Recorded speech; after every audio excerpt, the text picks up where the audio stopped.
Hi, everybody. Welcome to Los Angeles. I'm Bill Whittle. This is the Hot Mic Show right here on NRA TV. And today we're going to be talking about the idea of lawfare, fighting back in the courts. Now, we all know what warfare is. That's pretty straightforward, but there's been a term that's been used not for too long now called lawfare, where basically if you don't have to or if you don't want to fight somebody, actually fight them, maybe you can fight them in the courts. It's kind of ironic because the left has been using lawfare to basically get everything they want for the last 40 or 50 years. They certainly can't convince the American people to vote for what they do, so basically they find a way to make a court rule on things like, tearing down a nativity display in the center of a town square that's had it for 140 years, that kind of thing, using the law basically to intimidate people or to get the social engineering changes that they want. Well, as it turns out, two can play at that game, and this is something I've been talking about for a long time. If it turns out that we're not going to get the law enforcement that we want or need, then we need to sue these people. I'm not a litigious guy by any means, but, we're fighting a pretty dirty fighter, and let's use all the means we have, especially when we have strong grounds to stand on. Now, as it turns out, our episode today is going to be about the strongest of grounds to stand on, because a lawsuit has been brought against the group Antifa, and not just Antifa, but also the people that enabled Antifa. So we'll get into that story right now. Okay, so as you undoubtedly know by now, the Antifa movement is a growing and increasingly serious group of spoiled, rich, white cowards, kids, almost all of them, and losers largely. Imagine my surprise. Who, like the brown shirts, as we talked about last week, form kind of the street army for the progressive left, the tolerant, peace-loving people that they tell us they are all the time. So basically they have a street army, and the entire purpose of that street army is to intimidate conservatives and just regular citizens to make sure they don't hear the conservative message or any other message, because if the left is allowed to have an open debate, they lose every time. So that can't be allowed. So Antifa is basically the street muscle for all of these professors and all of these, Ivy League, faculty lounge Marxists and college communists and limousine liberals and all the rest of them who don't really want to get their hands dirty. Turns out they've got a group of people out on the street ready to club some heads. And the left always manages to find people like that, again, as we mentioned last week. So when we talk about going to court with these people, the kind of court that we would like to go to would be a criminal court. We would like to have a criminal court and try these people, arrest them for their acts of violence, and put them in jail where they belong. Sadly, it seems to me that we do not have any signs from the Attorney General that they're going to go after these guys, and I'm a little disappointed in President Trump as well, to be honest with you, that these Antifa protests, they're not protests, by the way. They call themselves protesters. They're not. They're thugs. They're thugs. They're rioters. They are people who were looking for a fig leaf to go out and smash heads. And the fig leaf they use is we're fighting fascism by being fascists. So we would like to fight them in criminal court, but if we can't, we can fight them in civil court. So let's take a look at some of the people that were arrested back in, I think this is in February. Here's what Antifa looks like without the masks. These were 11 individuals who were beating up on conservatives, in many cases using weapons. They're using pepper spray. They're using bear mace. There was a case not too long ago where one of the people who looked pretty much like one of these guys, not on the list, he was a professor, by the way, who beat Trump supporters over the head with a bicycle lock repeatedly. We found out who he was, too. So get a good long look at these faces, because this is the faces of the American fascist. They call themselves anti-fascists, but that's because they're extremely stupid, as you can see. These are the people, among many others, whose entire rationale for political discussion is to go and beat people up. It's not political discussion. It's crime. It's assault. And those people have been charged. There are hundreds, if not thousands, of others who are either actively been involved in violence or destruction of property. They haven't been charged yet. I think they need to arrest the whole bunch. But since we can't do that right now, let's look at what we can do in civil court. Now, as you saw from those faces, you're not going to exactly be able to intimidate these people with lawsuits, and certainly you're not going to reclaim any damages from people the likes of which we just saw. But what you can do is you can sue the people who make people like that possible. Who are we talking about here? Well, since these assaults occurred on Berkeley campus and many other places as well, but taking Berkeley as an example, don't just put these people in jail and don't just sue the people who did the assault. Why don't you go after Berkeley? and sue Berkeley for not providing adequate security, and sue Berkeley for enticing them, and sue the Berkeley Police Department for not only not enforcing the law, but being told to stand away so that Antifa can do their job. You see, the left has got it all figured out. In their kindness and their generosity, they understand that the purpose of a police department is to keep conservatives off of campus, and then alternatively, the purpose of a left-wing police department is to make sure that when the left-wing thugs are out there smashing heads, that the police are looking the other way and nobody gets inconvenienced. So that's basically what we got. So here's our story for today. We've got a case out there where an individual, a Trump supporter, was assaulted at Berkeley back in February, and that person is filing suit against the university and also against the police department.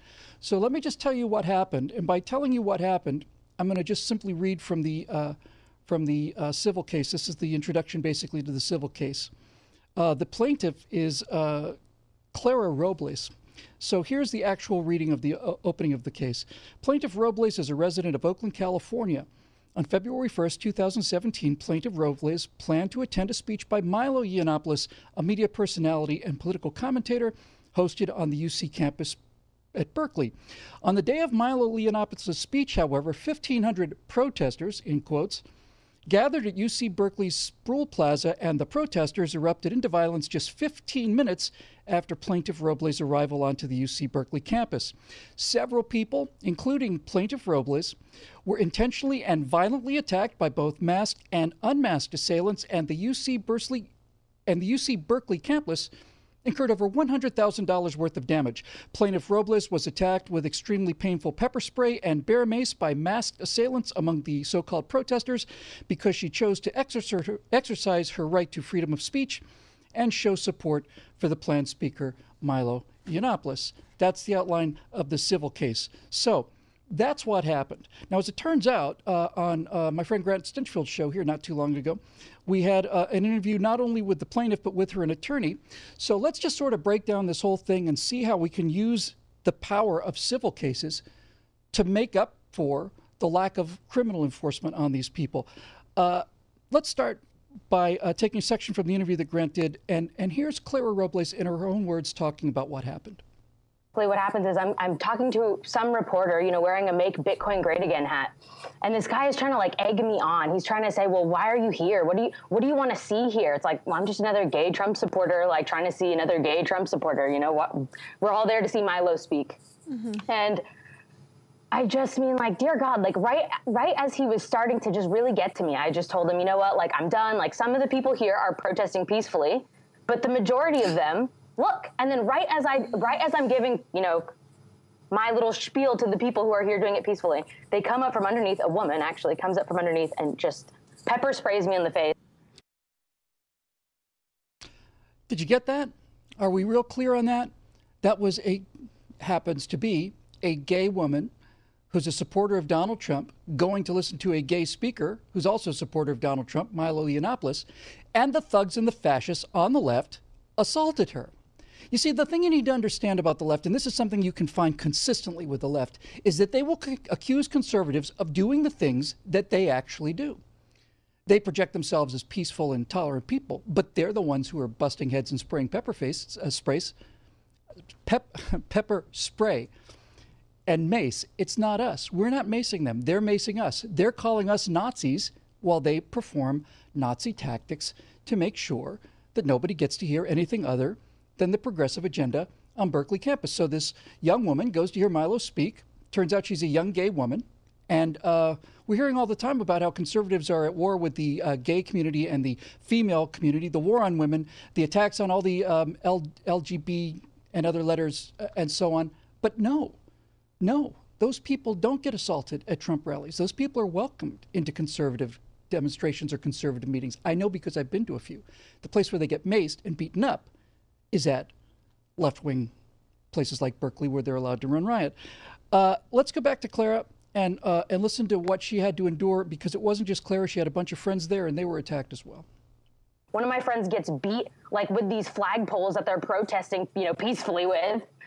And I mean, I was lucky that I was able to jump the fence and get out of there in time, but it was very, very difficult to watch people, you know, that are your people, like on the floor and not be able to help them. I mean, we all wanted to defend ourselves, but they make it impossible for you to do that. Like, they come prepared.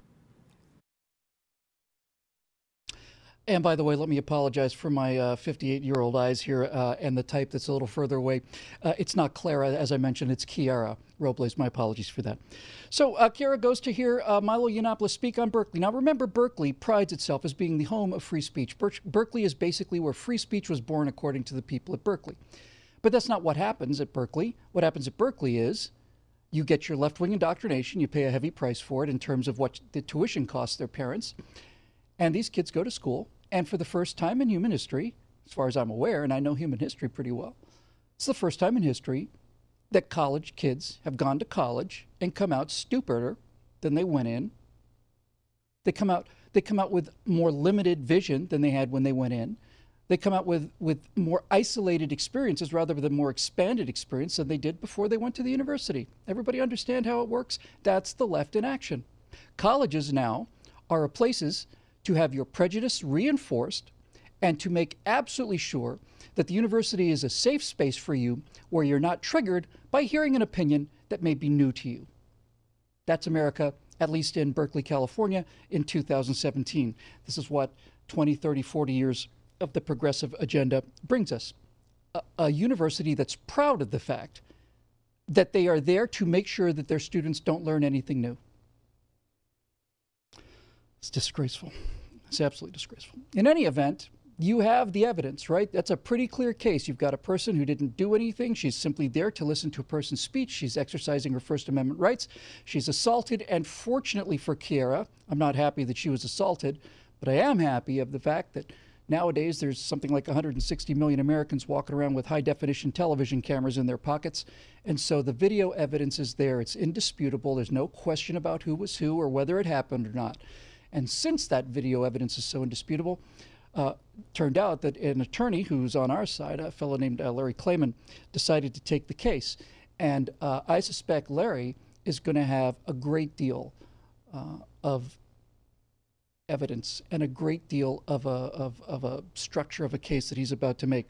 So now let's, again, going back to my friend Grant's interview with Mr. Klayman, let's start off by listening to Larry Klayman, Kiara's attorney, talking about the basic outline of the lawsuit that they're bringing. Well, the first goal is to get justice for Kiara. Okay, she was violently attacked. She was maced. She was harmed. She's been emotionally scarred by the whole thing. So that's number one. Number two, it's to hold people that are associated with Antifa and others accountable for what they've done. And not just Antifa, we've also sued the University of California at Berkeley, as well as the Berkeley Police Department that sat around twiddling their thumbs as Kiara was being maced. So it's to set an example. It's also to show the country, Grant, that we need to step out. We need to put ourselves forward, and we need to take some risks. This is a very brave woman, and put a stop to this. We're trying to do it peacefully and in the courts. We don't want to be like the thugs of Antifa, those so-called anti-fascists that are in reality fascists and communists that are trying to destroy the country. Mr. Klayman brings up two really interesting points in that little clip. First of all, he has certainly the intelligence and the wisdom to understand that the people who are responsible for this are not the street thugs. There have been criminals and assailants and brutes and bruisers and thugs and murderers and rapists and all the rest. Those people have been with us forever, and they probably always will be. They're not the problem. They're not the problem. The problem is the university administrators, in this case Berkeley, but in many, many other universities around the country, are not only not stopping these Antifa thugs from beating people up, they're encouraging it. They're encouraging it. And one of the ways they encourage it is by telling their campus police departments to basically look the other way. Not basically look the other way, that's softening the term. They tell them to look the other way. We've heard of a Democratic congresswoman who said she thought these protests were beautiful, and a lot of people in Berkeley think they're beautiful too. At least they did in the beginning anyway. I suspect the left is getting a little afraid of these street monsters that they've created, but that's a story for another time. So he points out correctly that going after the university and the university police department is the way to get this to stop, because if it turns out that law enforcement in general will not do the job, then you sue Berkeley. And if you sue Berkeley for enough money and you win enough money, then other universities will draw the conclusion that if they allow this to continue on their campuses, they're going to be sued and they're going to lose money and they're going to lose all kinds of other things. I think the federal government ought to simply just decertify Berkeley immediately and not recertify them until this is over, but that's just my opinion. So that's the basics of the lawsuit. Mr. Klayman obviously took the case for a number of reasons, and I'm sure one of the reasons he took the case is because he strikes me as a man who has a profound understanding of history and especially who these people are. So again, here's attorney Larry Klayman talking about the people that assaulted his client, Kiara Robles. And I think he hits the nail right on the head because he mentioned in the last clip the remarkable, strange, beyond ironic truth of Antifa is that they're fascists and they're communists at the same time. These are revolutionaries. These are Bolshevik-style communist revolutionaries that want to deconstruct the country, destroy it, take it down to ground zero, assume control. They think they can do that, and then build it back in their own Bolshevik-style state. So it's clever, and it's being financed by someone you've heard about, George Soros, who is an ultra-leftist atheist, an individual who has financed all these leftist groups, nearly not just Antifa, but Black Lives Matter, New Black Panthers Party, others. So it's a concerted effort. And behind that is potentially President Obama in his palatial mansion in Colorado, Washington, orchestrating a lot of this as well. It's a calculated attack by the left. They'll use whatever means they can to bring this country down, to just, not just to destroy the Trump presidency, but to actually refashion the country in their view. Those are some pretty strong words there, and I'm sure a lot of people go, well, what's your proof for that? Well, without question, his description of Antifa is correct. Without question. One of the things that Antifa came out strongest was a protest, not this one in question, but just a little while ago, where they were basically, there was a protest from conservatives against Marxism, just against Marxism. And I'm just going to assume off the top of my head the fact that Marxism has killed anywhere from 100 to 200 million people had something to do with why conservatives said maybe it's not such a good idea for America. But Antifa came out and beat those people up too. And the reason they beat them up is because Antifa is profoundly anti-capitalist. Antifa is socialist and they are communist. They're proud of it. They're proud of it because they're a bunch of suburban white kids who grew up with nothing but security and prosperity and all the rest. You know, they've never been hungry. They've never been cold. They've never been without entertainment or the internet. They're bored, and they think this makes them look like Che Guevara. So they go out and start doing these things that only capitalists can do, which is namely talk about how great socialism is, because if you're an actual socialist and you grew up under socialism, you want to get as far away from socialism as you possibly can. So he's got Antifa just absolutely nailed.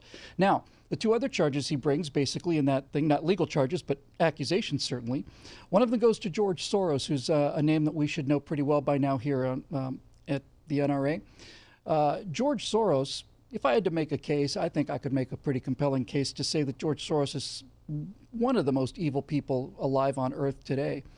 George Soros not only funds all the stuff that the left does. Look, that's his opinion. He's allowed to fund organizations on the left. That doesn't necessarily make him evil, just makes him wrong.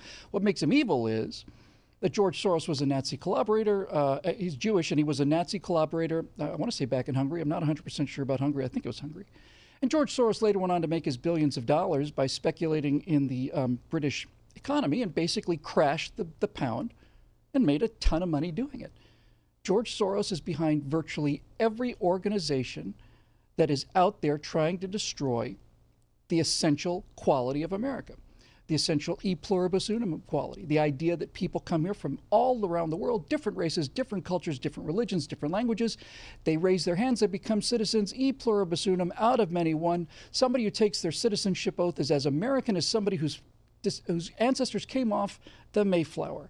That can't be allowed, because that is what gives America such great strength. So Soros is behind the organizations that divide the country up into tribes, like Black Lives Matter and like all the rest of these things. And Soros is behind Antifa as well.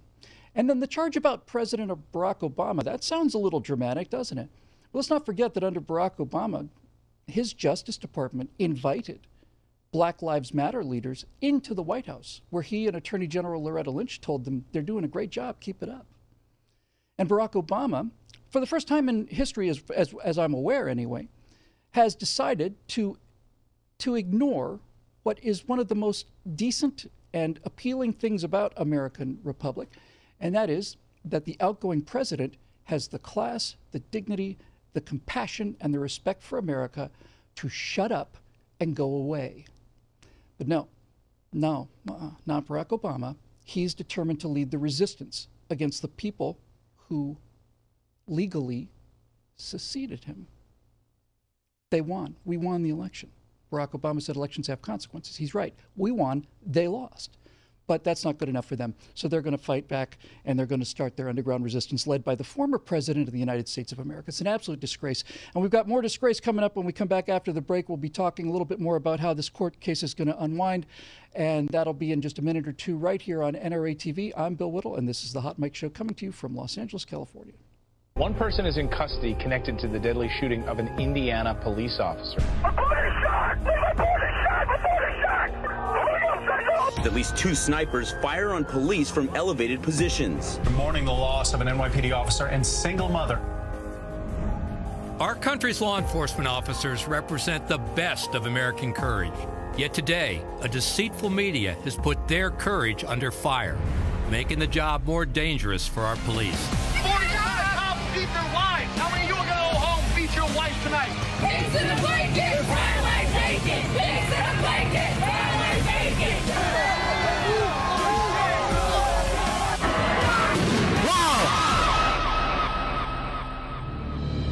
I'm Wayne LaPierre with the NRA.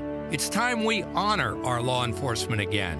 I invite you to stand with us by donating your vehicles to NRA Cars for Freedom as we lead the effort to back our blue. Visit NRACarsForFreedom.com or call 1-866-NRA-GIFT and we'll come pick up your vehicle. Donations are tax deductible and will support the NRA Foundation's law enforcement training to active and retired police officers. The NRA stands with those willing to risk their lives and keep us safe. Help us back our blue by visiting NRACarsForFreedom.com or calling 1-866-NRA-GIFT today.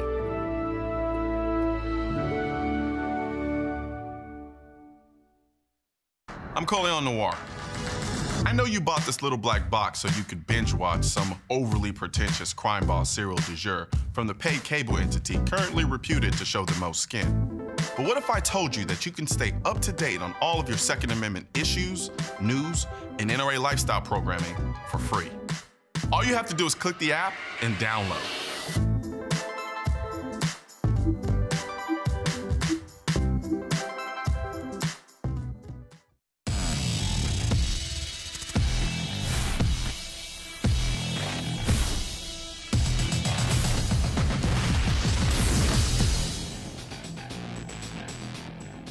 Hi, everybody. Welcome back to Hot Mic. I'm Bill Whittle, and today we're talking about the upcoming lawsuit on behalf of Kiara Robles being brought by her attorney, Larry Klayman, regarding the fact that Kiara was assaulted by these Antifa cowards back in February, and they plan to sue them and sue the university as well.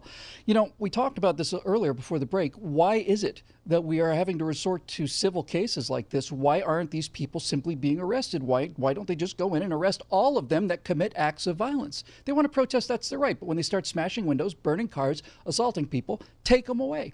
Why aren't we seeing that? Well, turns out Mr. Klayman has some views on that as well. The Justice Department has been neutered, okay, because as much as I like the Attorney General, he's a very nice man, he's a gentleman, he's scared of this because he's been called a racist unfairly. He doesn't want to wade in. He's investigating now the neo-Nazis and the Klan, but he doesn't want to investigate this. And he needs to be pushed by our supporters to man up and do something. And it can't just be Freedom Watch and the NRA that are out there. It has to be our Attorney General and the Trump Justice Department. You know, if I could say something to the Attorney General, I'd be amazed if he wasn't watching right now. I would simply say this, sir. You're going to be called a racist no matter what you do. Anybody who opposes the left is called a racist. And the reason that they call you a racist, and me a racist and everybody else a racist, is because it works. It works. And think about this for a moment, will you, please? Charges of racism only work against people who aren't racist. People shut up when they're being accused of racism, even though they're not being racist. They shut up because racism is so disgusting to them. And the idea of being a racist is so repugnant to them that they shut up. And you're simply holding back because you are not a racist. You're disgusted by the charge, and so you're not doing anything. You have to understand this is a badge of honor for people who fight against the left. If you were really a racist, like the Nazis or the Klan, you'd be proud of it. You'd be proud of it. You'd be walking around waving your flags. But we're not, so we shut up. That's how it works. And let's just finally go back to Mr. Klayman for one final clip here about why all this is important. Not going to defend us. We will. We're not going to start it, but we're going to defend ourselves. And we're going to defend ourselves in court and elsewhere. You know, I would hope that the people of California, there are a lot of good people in California, but they should put their marijuana cigarettes down and sober up and figure out what's going on. They have no idea. It's la-la land, literally, and I'm not talking about movie. You cannot have a university system like this. In fact, this university system even has rules on speech by professors, which says that we can't say this country is a country of opportunity because we're going to offend people. You know, this is what you're dealing with in California, and it's spreading to the rest of the country. It's dangerous. You know who's saying America's a land of opportunity is going to offend? It's going to offend those losers that we saw earlier, those mugshot Antifa cowards. That's who telling people that America's a land of opportunity is going to offend. It's going to offend those losers who have nothing else to do with their time but put on black masks and beat up people. Let's close this by going back to Kiara Robles one more time, because Kiara was at the Berkeley campus. She knows what's going on, and she saw the flavor of the whole thing. Here's her statement finally. Sign saying that this is a civil war, and then they're beating people up with their flag saying this is a civil war, and everyone on the left just condones it. It's like in California, literally everyone thinks, oh, well, you know, most of them were peaceful. I was saying that as I got pepper sprayed, and that wasn't even the worst of it. I have no idea how much worse it's going to get. I really don't want to find out, but that's why I go to these things and, you know, to the best of my abilities, try and say, like, please to God, like, can this just stop? Can this just stop? Can we actually have an intellectual debate on a college campus? Apparently not. So there you go. Very bright young woman, happens to be a Trump supporter, is beaten up on campus by the left. These riots are encouraged by the left. It was the left in the form of John Podesta who hired people. We have the emails. They were revealed by WikiLeaks. The emails are there. He never denied the emails. He simply was angry at the fact that somebody got them. But we have email evidence that John Podesta, who was running Hillary Clinton's campaign, hired thugs to go to Donald Trump events and start fights. They're violent, horrible, nasty, mean-spirited, terrible people. And we have to fight them every way we can. And if that means taking them to civil court, that's what it means. Thanks very much for joining us today. This is the Hot Mike Show on NRA TV. I'm Bill Whittle, and we'll see you soon.